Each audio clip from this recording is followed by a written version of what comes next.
taariikhda labada bisha koobaad 2019 mahad oo dhan waxay u sugnaatay Allah naxariis iyo nabadgelyo korkiisa ha ahaato nabigeena Muhammad sallallahu alayhi wasallam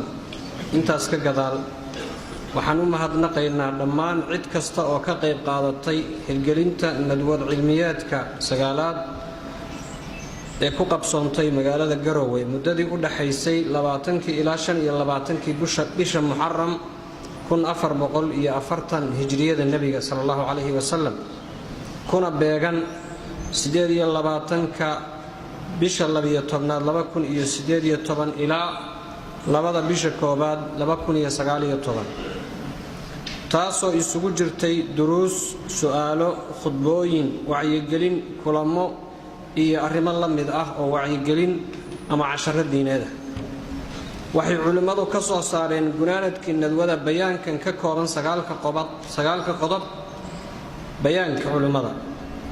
waxaan ugu baaqaynaa dhammaan ummadda islaamka gaar ahaan ummadda Soomaaliyeed inay Allah ka cabsadaan kana soo baxaan xilka iyo waajibaadka diineed ee saaran kana fogaadaan dhammaan wixii sharciga garab marsan ayna u diyaar garoobaan xisaabta iyo la kulanka Rabbi subhanahu wa ta'ala waxaan ugu baaqaynaa dhammaan muslimiinta gaar ahaan ummadda Soomaaliyeed isku duubni iyo midnimo ayna u midoobaan danahooda adduun iyo kuwooda aakhiraba waxaan si gaar ah reer Puntland ugu adkaynaynaa in xilliga doorashada la ilaaliyo maslaxadda guud ee ummadda ka dhaxaysa sida hantida ummadda midnimada amniga iyo wixii la mid ah lana xeeriyo walaaltinimada iyo danaha badan ee dadka ka dhaxeeya lagana fogaado hadallada xanafta leh iyo wixii dhaawacaya maslaxadda guud ee ummadda baarlamaanka Puntland waxa hor yaalla go'aanka gaarista masiirka ummadda ay matalaan sidaas darteed waa inay u doortaan madaxda ku habboon matalidda bulshada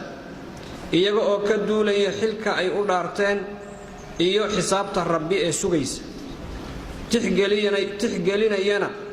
talooyinkii iyo naseexadii ay u jeediyeen culimada iyo waxgaradka kale ee bulshada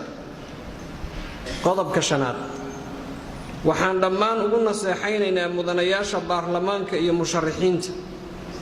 inay iska ilaaliyaan bixinta iyo qaadashada laaluushka si looga baaqsado dayac mas'uuliyadeed iyo ciqaab Rabbiba qodobka lixaad dhammaan gudiyada iyo howlwadeennada ku howlan arrimaha doorashada Puntland waxaa idin saaran xil culus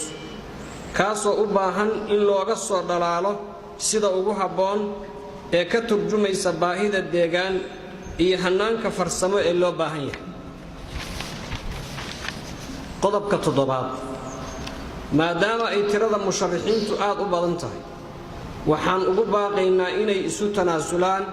si loo yareeyo wax badan oo culays ah danta guudna ay ka hormariyaan danaha gaarka ah ugu dambaynna ay la shaqeeyaan cidda ku soo baxda madaxtinimada qodobka sideedaad waxaan ugu baaqaynaa uguna naseexaynaynaa walaalaha dirirtu ka dhaxayso deegaanada Gaxandhaale iyo Maxaas in ay colaadda joojiyaan rabbigoodna ka cabsadaan kana waantoobaan dhiigga ay daadinayaan ugu dambayn waxaan ugu baaqaynaa in la ilaaliyo midnimada ummadda Soomaaliyeed lagana fogaado wax kasta oo carqalad ku noqon kara midnimadaas waxaana saaran madaxda dawladda federaalka iyo dawladaha xubnaha ka ah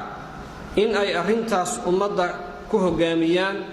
ayna tixgeliyaan rabitaanka shacabka Allah ayaa iska leh mahad dhamaanteed waxa ku saxiixan ama ku qoran bayaankan culimada kala ah Sheikh Daahir Aw Abdi Sheikh Abdul Nasir Haji Ahmad Sheikh Ahmad Daahir Hassan Hussein Sheikh Abdul Wahid Hashi Hassan Sheikh Mahmoud Haji Yusuf Sheikh Muhammad Ma'allin Ahmad Sheikh Mahmoud Halika Sheikh Dalmar Gureye Karshe Sheikh Ahmad Muhammad Farah Deli Sheikh Abdul Shafi Ahmad Ali Sheikh Tahir Hirsi Sheikh Abdul Dahir Hirsi Ali iyo Mukhtar Ahmad Farah oo aniga ah وبالله التوفيق. السلام عليكم ورحمة الله وبركاته.